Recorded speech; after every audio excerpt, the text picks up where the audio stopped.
furry friends, welcome back to the doll studio where I have discovered this little fella. Now this was a couple of days ago. I'm going through all of my supplies, all of my yarns, all of my fur, fake fur, all of my fabrics, everything that I have. It's getting reorganized because I'm the worst. I pull out every bin possible when I'm working on something, and it doesn't always go back as tidy as I originally had it. So along with doing that, I'm kind of prioritizing the dolls and seeing what I can get done so that I am not overwhelmed such that I don't get any videos out, and I can get a few out here and there as I'm able to work on them. So I came across this little sweetie. First things first, let's scrub-a-dub-dub this poor little baby. All right, and this might get a little bit loud.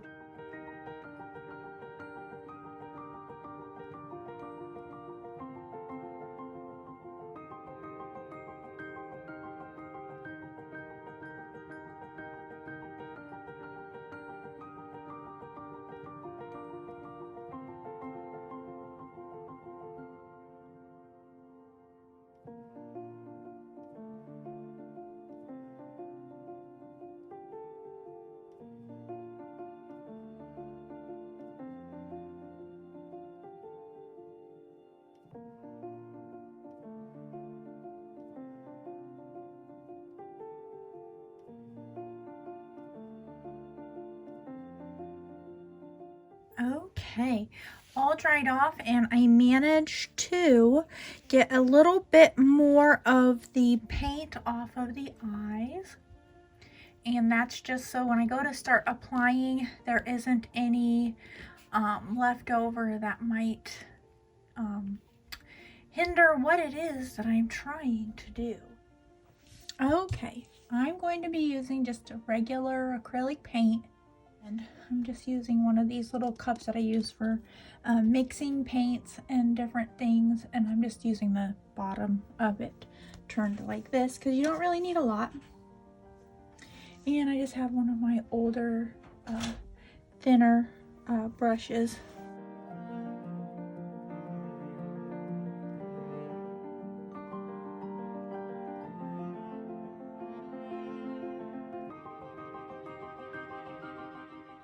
Always say it's better to do a couple of thin coats than a thick gloppy coat where you have the texture of your paint brush or the paint glopping.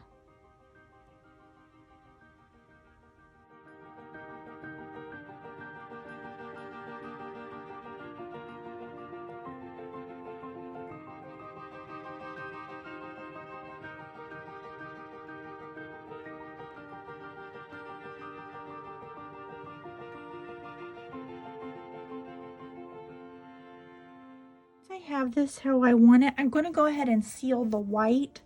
That way when I go to work on the pupil, the iris and the pupil, then I'm not ruining my previous work. But you just want to make sure you got it how you want it. Looks like there's a little possible air bubble there. All right, and we'll let that dry. And I don't want it to be, now this is personal choice. It depends on your thought process and what you prefer as far as restoration.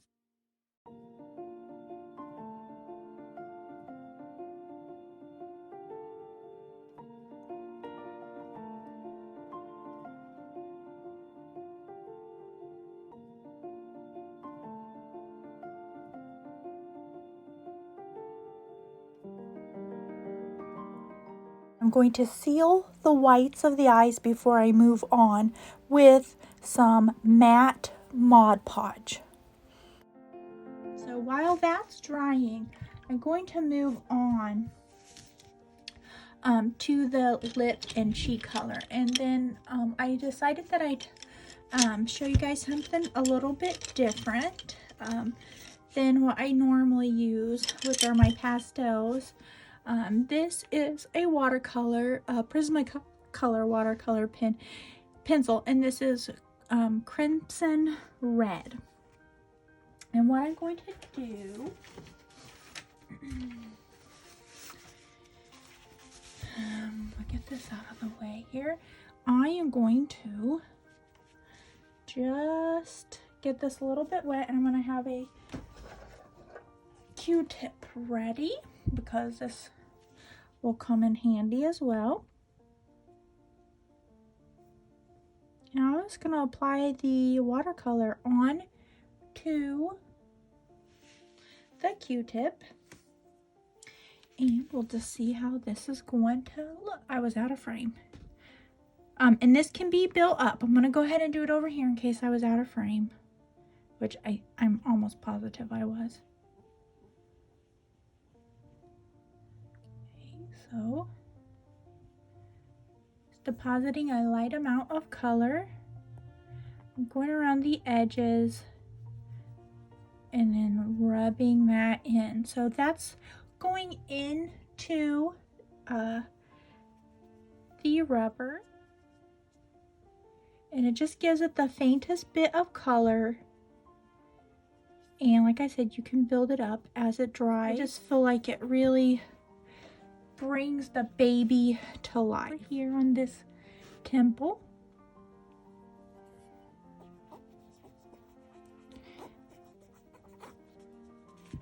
There we go. And I'm just going to put a little on the ears.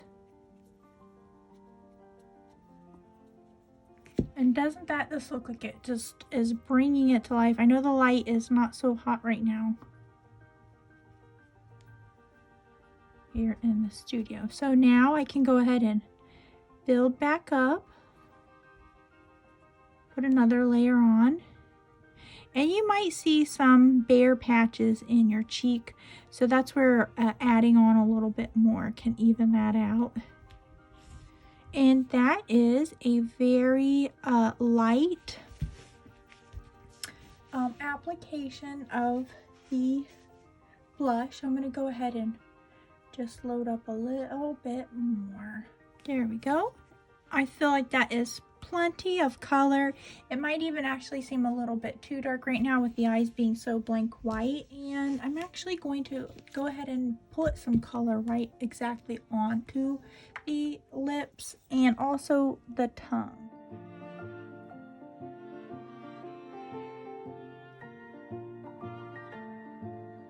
There. And then I'm just going to work it in with the brush.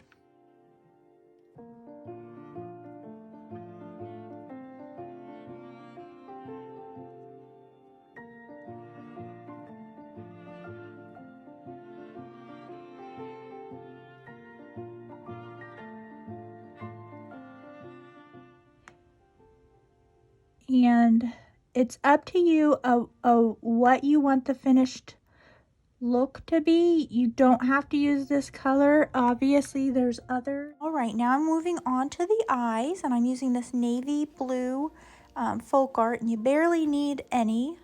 And my bottle is really old. Just the tiniest little dot of paint here. Okay, now we're just going to do a little circle in the center. And I want it to be dark because that will be the outside of the eye. And we'll do a little bit lighter blue in the center. And I think he'll just be looking straight ahead. Q-tip here.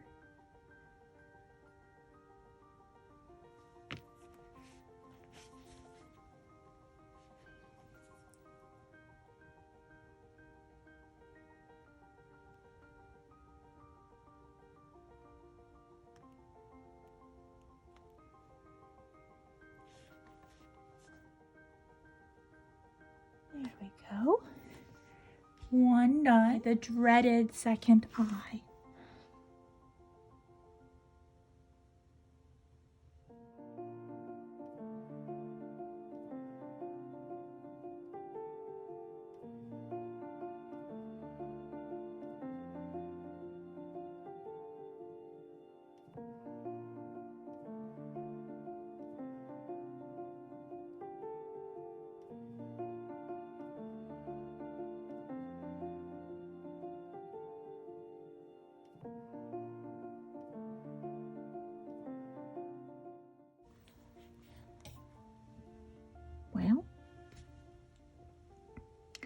I feel like that is about the same size.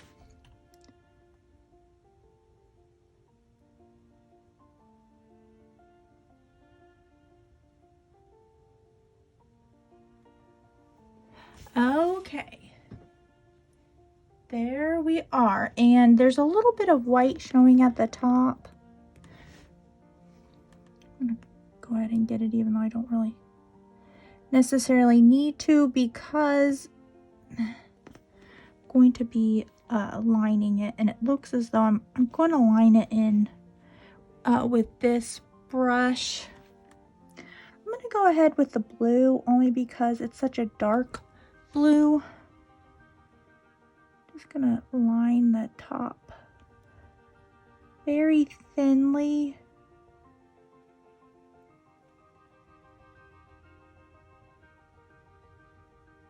There, for the eyelashes.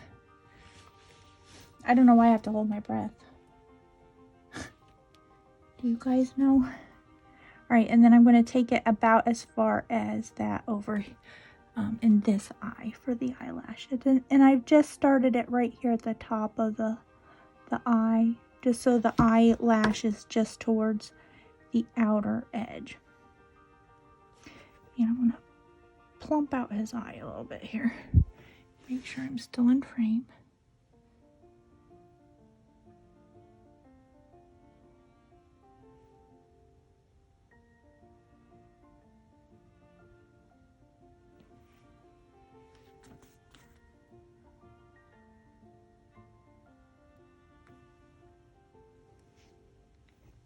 Okay. And sometimes you can't really tell if it's the light glaring off the wet paint or if you've missed a spot. So sometimes it helps to just let it dry and then take a peek at it. Let us move on to making the center of the eye a little bit brighter, a lighter blue. So I'm using our little paint cup here, end, bottom, whatever. And I'm going to add a little water. And we're just going to get that a little bit blue, lighter blue. You see just how little we need. This is why my paints get dried up before I can even finish using them. Okay. Now that is pretty dry already. And what I'm going to do is just dried it off a little bit on my dry paper towel, and I'm going to choose where I want the light source to be. And I'm going to say, and sometimes you choose it by how thin you may have accidentally made the paint, and it looks like over here I have some lighter paint speckles, for lack of a better word. So what I'm going to do is choose to make my light source. Oop, I touched the lip. That was smart. I'm going to choose to make the light source coming from over on this direction. So, and this really starts to make the eyes look more realistic and also gives them some dimension. So I'm taking the lighter color, and I am make sure I'm in frame so you can see the magic.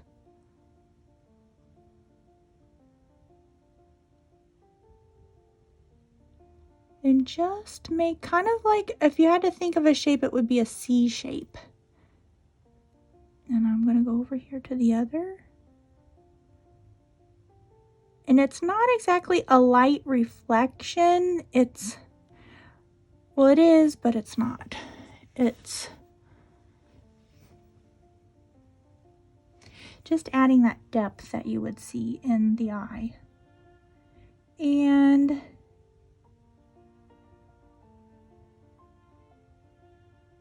just kind of work with it until it's as even as you can get. That looks very odd because there's no pupils yet. Blackout, and it's really a licorice. I'm not even gonna bother with getting any out because I need such a little amount, and I'm not mixing it. So I'm just gonna get into the lid here. So here we go. As Bob Ross would say, here is the bravery test. Now you can make your pupil as big as you want.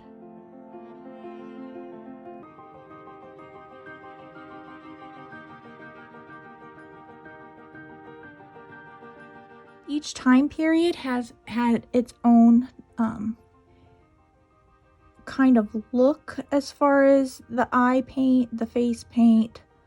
Doll companies tended to look to see what the other doll companies were doing, and if there was a popular doll that was selling pretty well, that seemed to be, you know, in a style that everyone was liking, then they would tend to duplicate it in some way, some aspect of it. Of course, everyone was looking to make something unique to their company, but it was also wise to be looking to see what it was that was the trend. Now that the face paint is darker, the hair is looking paler. So I'm going to take my brown watercolor pencil here, dipped in water or so slightly, get into these little cracks right here, crevices of the molded hair.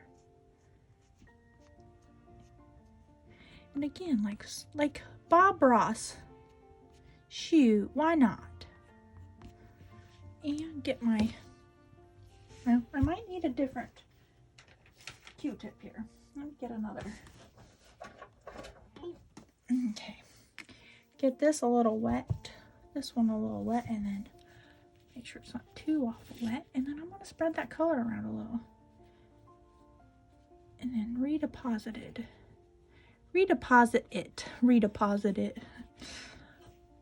I'm making up my own words at this point, guys. Well, you know what? I actually do like that. I think that color works really well, and it blends in and really lifts up. Now you can see here's the old faded hair, and here's just a little hint. And you saw how long it took. Again, I'm just dipping it into the water, and now just literally drawing. It's really haphazard because I just want a little bit of the color. I keep dipping in, and I'm working in small sections because this can dry on pretty fast. Okay, now like Bob Ross says, don't get greedy. Let's not get greedy here. Let's do one section at a time and then see about working it in so we don't get any weird color deposits. And sometimes you'll notice on some of the older dolls, the tips of the ears got airbrushed, so stay away from that. We have a little bit more control with our Q-tip here than say they did at the factory with the airbrush machine or whatever.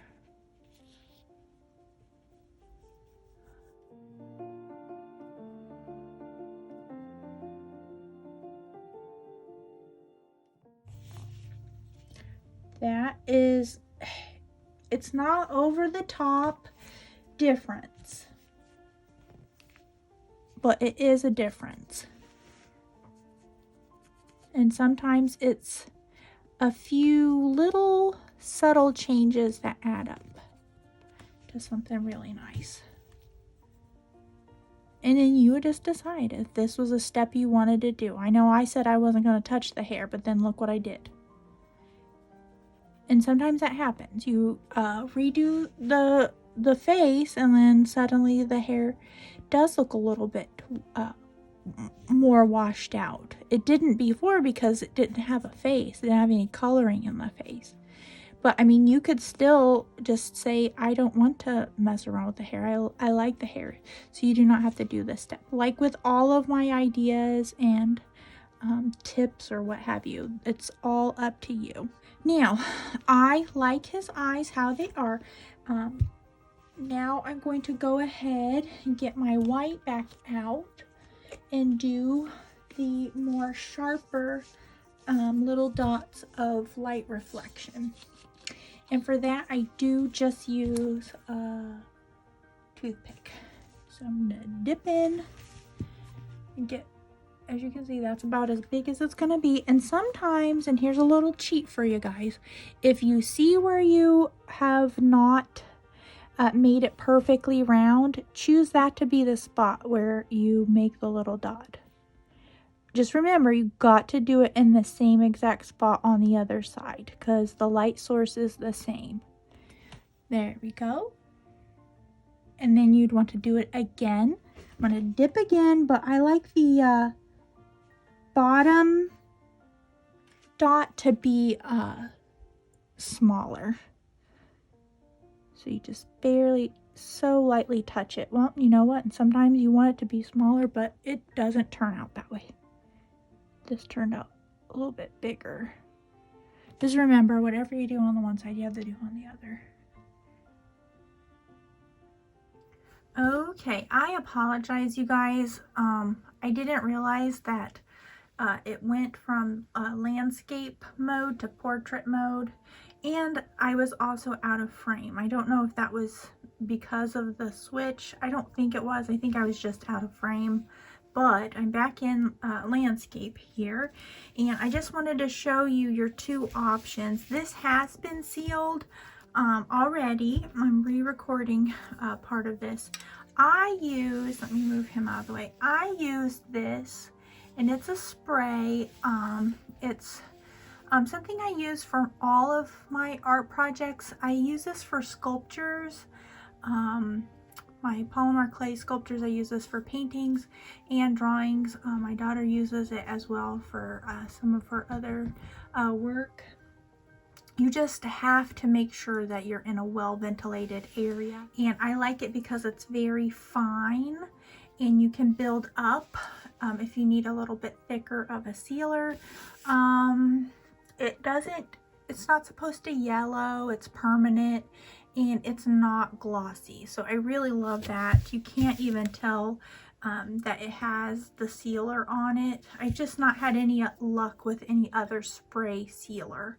But if you use this, make sure you're an adult and make sure that you read all of the instructions on it. Now, if you are unable to use a spray, this is what I used actually before I moved on to the blue on the eye. I sealed that with this, as you saw. So this is really good for your smaller projects. This is not a giant doll, obviously. You could do just brush on the Mod Podge.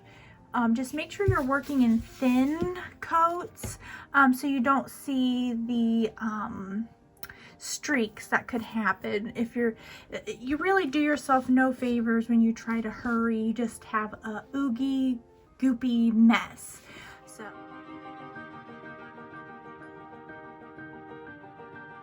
I think he's tons better, and he's gonna look even cuter once I get him dressed, but that will have to be a part 2.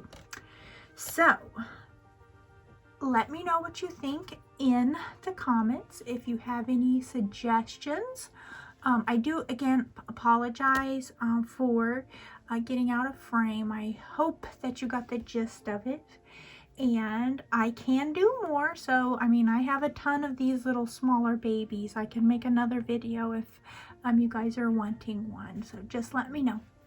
And thank you guys for spending some time with me, and I hope you guys have a magical day. Bye-bye.